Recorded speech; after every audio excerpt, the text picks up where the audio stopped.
사실 구약 시대에는요, 누구도 하나님 앞으로 나아갈 수가 없었어요.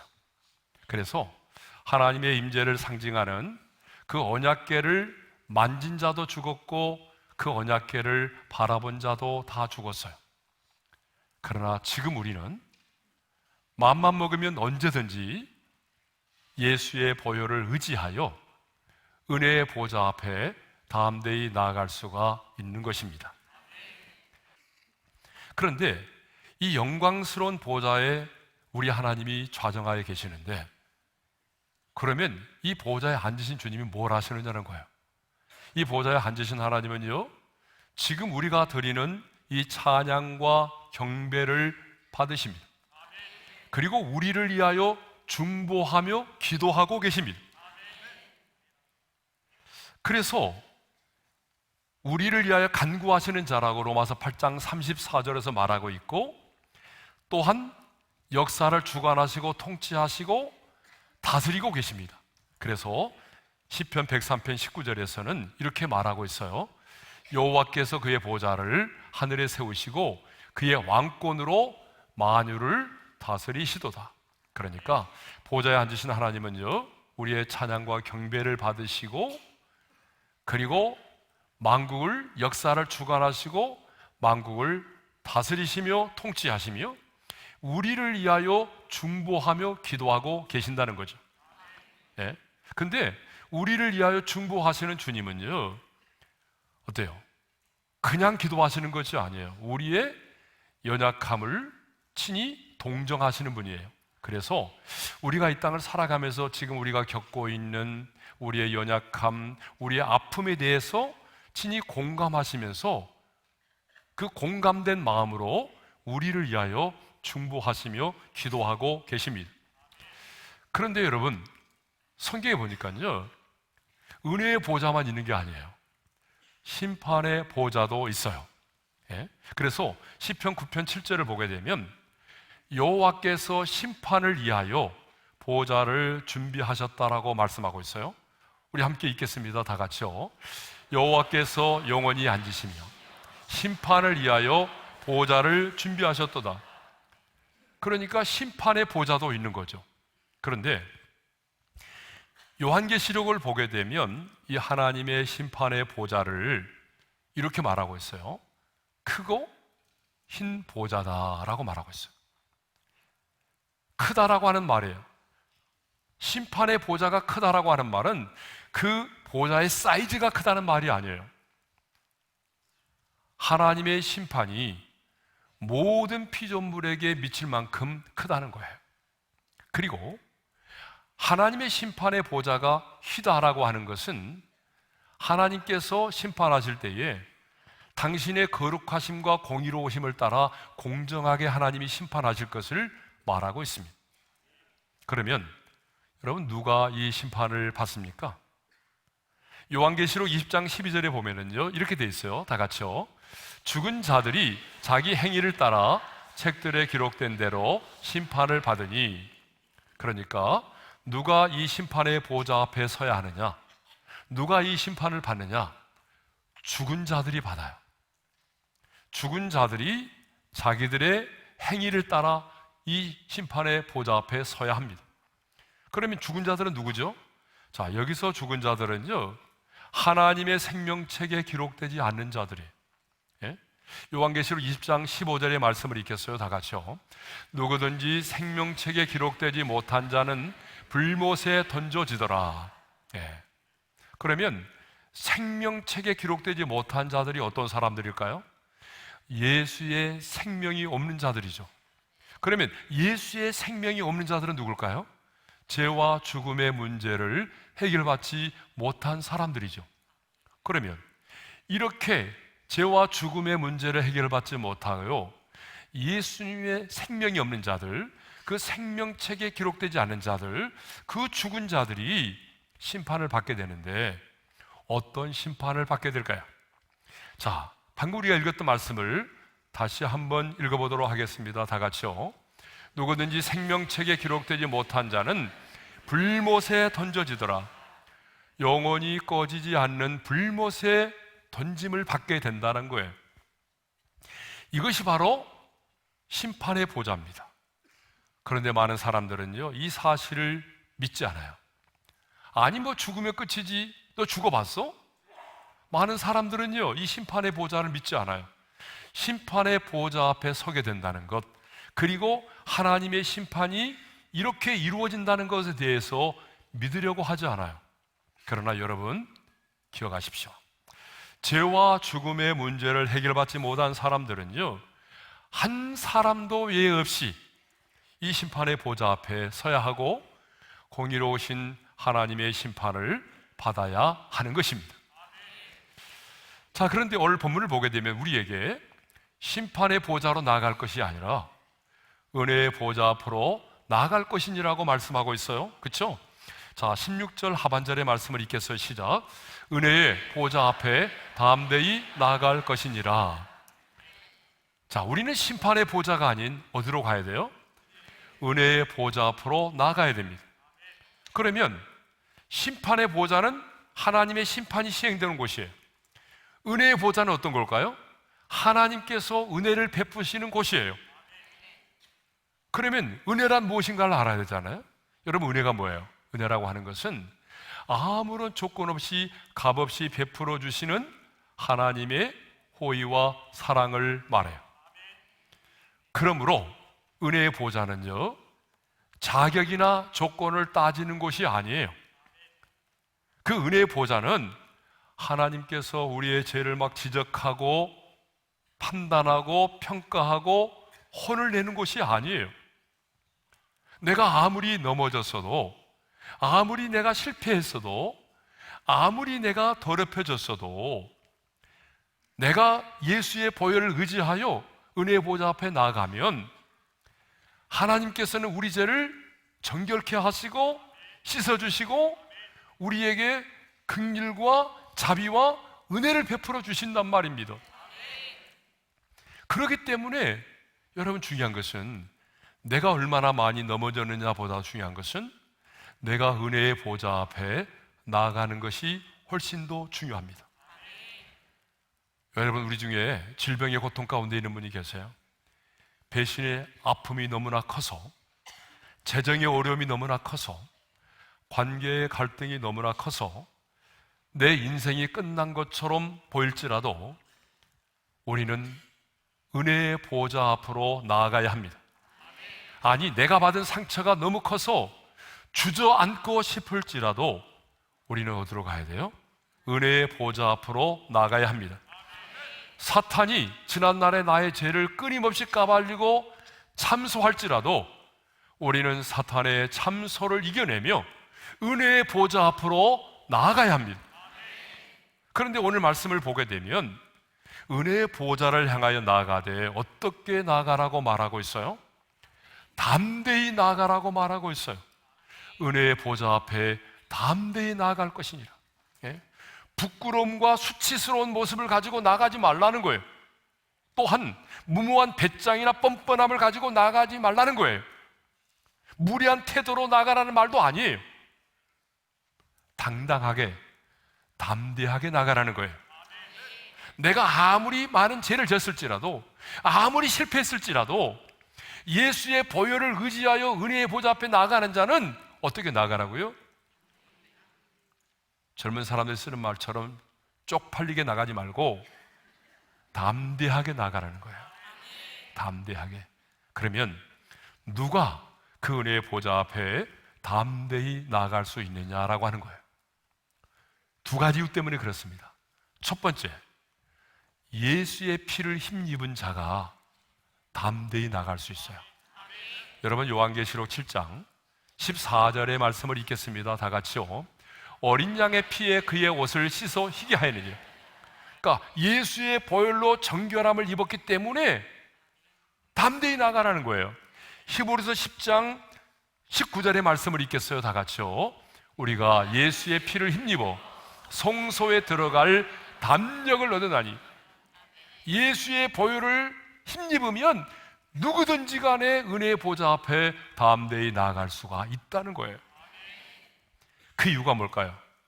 십자가에서 흘리신 예수님의 보혈이 내 모든 죄를 씻었고 그 피가 저와 여러분을 향한 하나님의 진노를 멈추게 했기 때문입니다. 자, 두 번째로 누가 은혜의 보좌 앞에 담대히 나갈 수 있느냐? 믿는 도리를 굳게 붙잡은 자입니다. 14절 하반절에 이런 말씀이 있어요. 다 같이요. 우리가 믿는 도리를 굳게 잡을지어다. 자, 우리가 지난 시간에 14절과 15절의 말씀을 묵상했잖아요. 우리에게는 큰 대제사장 예수님에 대한 묵상을 했어요. 그러니까 이 믿는 도리는 뭐냐? 바로 복음을 말하는 것입니다. 여러분, 복음이 뭐예요? 하나님의 아들 예수께서 십자가에 달려 죽으심으로 내 모든 죄를 사하셨고 부활 승천하셨으므로 누구든지 그 예수의 보혈을 의지하기만 하면 하나님의 자녀된 권세를 가지고 하나님의 은혜의 보좌 앞에 담대히 나아갈 수 있다. 이것이 바로 복음입니다. 그러면 왜 우리는 은혜의 보좌 앞에 담대히 나아가야 되느냐? 은혜의 보좌 앞에 나가야 되는 이유를 16절에서는 이렇게 말씀하고 있어요. 다 같이요. 그러므로 우리는 긍휼하심을 받고 때를 따라 돕는 은혜를 얻기 위하여 은혜의 보좌 앞에 담대히 나아갈 것이니라. 자, 첫 번째로 우리가 왜 나가야 돼요? 긍휼하심을 받기 위해서예요. 예? 긍휼하심을 받기 위해서. 자, 우리가 이 영광스러운 보좌 앞에 나갈 때 주님은요, 절대로 우리를 비난하거나 우리를 정죄하지 않으십니다. 우리가 은혜의 보좌 앞에 나가잖아요. 내 공로로 나가는 것이 아니라 예수의 보혈을 의지하여 나가잖아요. 그러면 주님은요, 우리를 절대로 판단하거나 우리를 평가하지 않으십니다. 너 그 정도밖에 안 돼? 네 신앙이 그 정도야? 여러분, 주님은 이런 식으로 우리를 판단하거나 평가하지 않으십니다. 우리를 긍휼히 여겨주십니다. 자, 두 번째로 우리가 왜 은혜의 보좌 앞에 나가야 되느냐? 두 번째 이유가 뭐예요? 때를 따라 돕는 은혜를 얻기 위해서예요.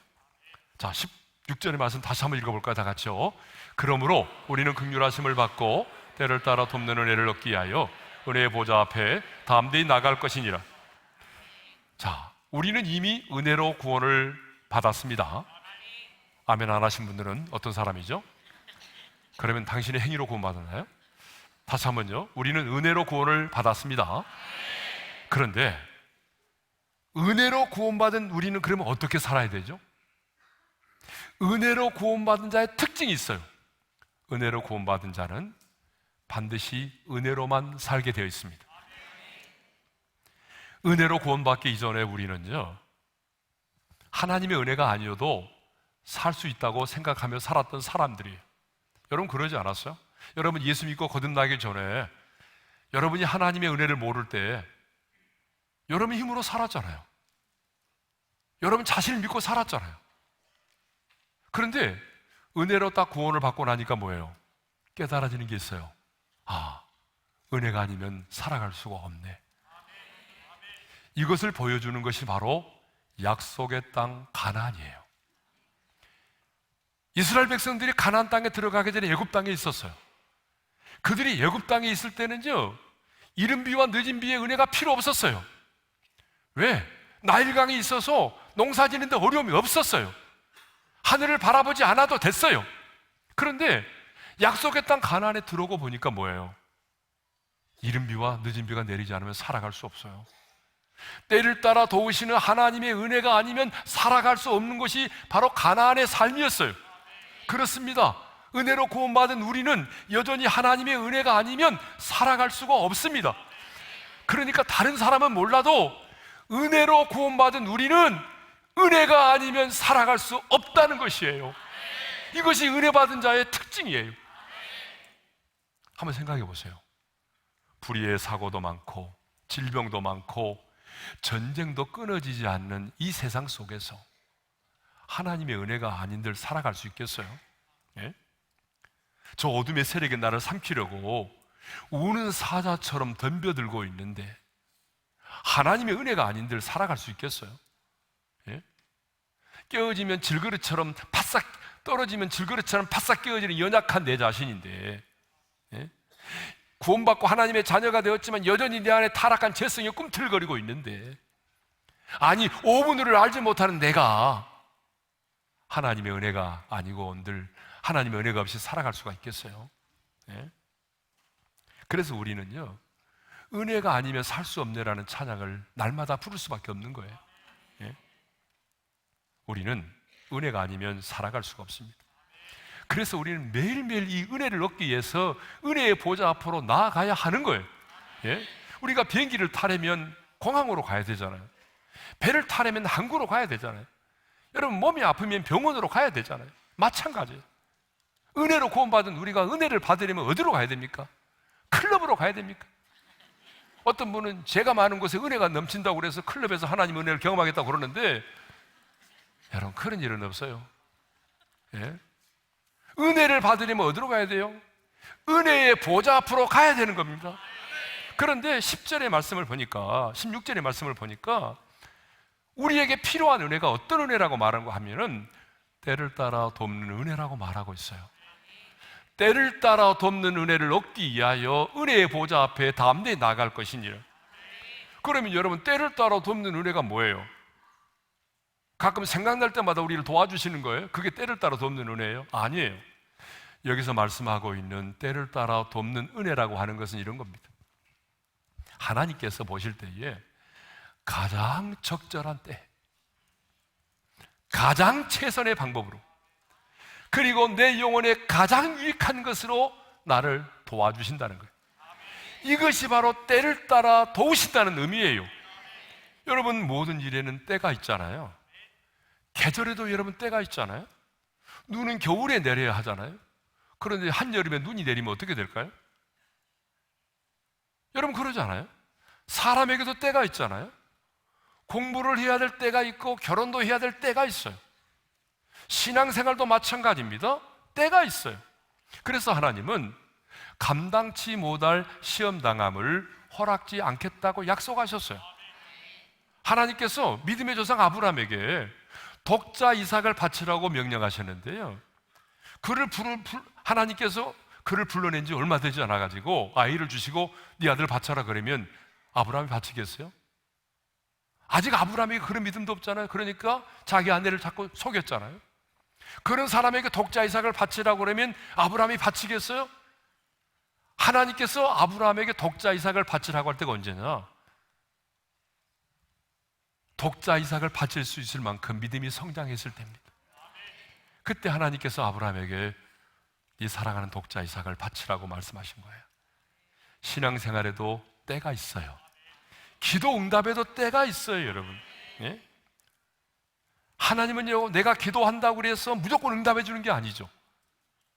내가 원하는 때가 아니라 하나님이 보실 때 가장 적절한 때, 내가 원하는 것이 아니라 내 영혼에 가장 유익할 때, 하나님이 때를 따라 우리에게 기도의 응답을 주시는 겁니다.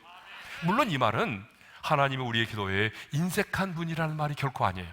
왜냐하면 베드로 사도는 그리스도 안에서 우리를 부르신 하나님을 뭐라고 말하냐면 모든 은혜의 하나님이라고 말해요. 따라서 하겠습니다. 모든 은혜의 하나님. 예. 모든 은혜의 하나님이래요. 베드로전서 5장 10절에 분명히 그렇게 되어 있어요. 우리 하나님은 모든 은혜의 하나님이세요.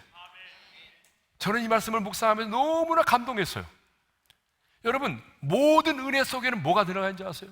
내가 어떤 상황 가운데 처해 있든지, 내가 지금 어떤 문제 가운데 헤매고 있든지, 내가 누구를 만났든지 간에, 어떤 시대를 살아가고 있든지 간에 하나님은 우리에게 모든 은혜를 베풀어 주실 수 있는 은혜가 풍성한 분이라는 거예요.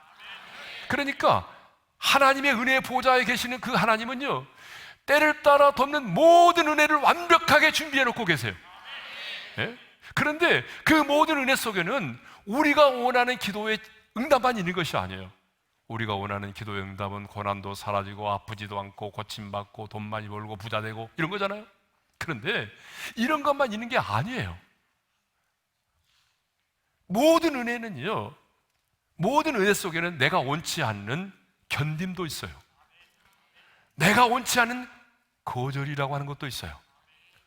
여러분 사도 바울을 보겠어요. 사도 바울이요, 육체에 가시가 있었잖아요. 기도했어요.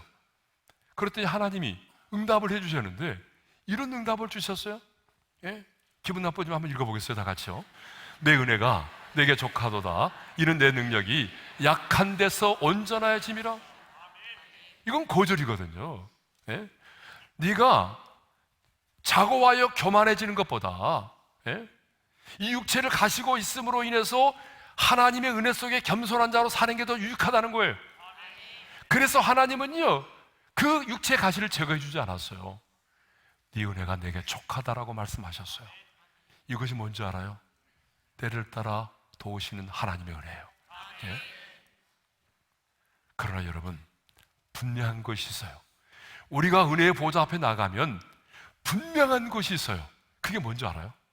우리가 긍휼하심을 받고 때를 따라 돕는 은혜를 얻기 위하여 예수의 피를 힘입어 은혜의 보좌 앞에 나아가기만 하면, 아니 그 은혜의 보좌 앞에 머무르는 시간이 많아지면 분명한 한 가지 사실이 있어요.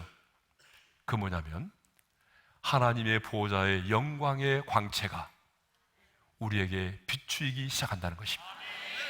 하나님의 빛나는 보좌의 영광의 광채가 우리 각 사람에게 비추이기 시작하게 되면 어떤 일이 벌어질까요? 가장 먼저 어둠의 영이 떠나가겠죠. 우리 안에 있는 불안과 근심과 염려가 사라질 것입니다. 그러니까 당연히 하늘로부터 임하는 평안이 임하겠죠. 어둠의 영이 떠나니까 자유함이 임하겠죠. 우리 안에 분노가 사라지니까 용서하는 마음이 생기겠죠. 견딜 수 있는 힘을 얻게 되겠죠. 여러분, 이게 바로 우리가 은혜의 보좌 앞에 나가면 반드시 주어지는 그 모든 은혜입니다. 그러니까 이 모든 은혜 속에는요, 치유와 회복도 있고 문제의 해결도 있고 견딤도 있고 그리고 거절도 있고 용서도 있고 평안도 있고 소망도 있고 내 영혼에 유익한 모든 것들이 이 모든 은혜 속에 다 포함되어 있는 것입니다. 성도 여러분, 혹시 넘어지셨어요? 아니, 넘어지지 않은 사람 누가 있어요? 실패하셨어요? 내 인생이 완전히 끝난 것처럼 보입니까? 여러분의 인생은 끝나지 않았습니다. 왜요? 우리는 은혜의 보좌 앞으로 나아갈 수 있기 때문이죠. 은혜의 보좌 앞으로 나아가십시오. 심판의 보좌가 아닙니다. 은혜를 베푸시는 은혜의 보좌 앞으로 나아가십시오.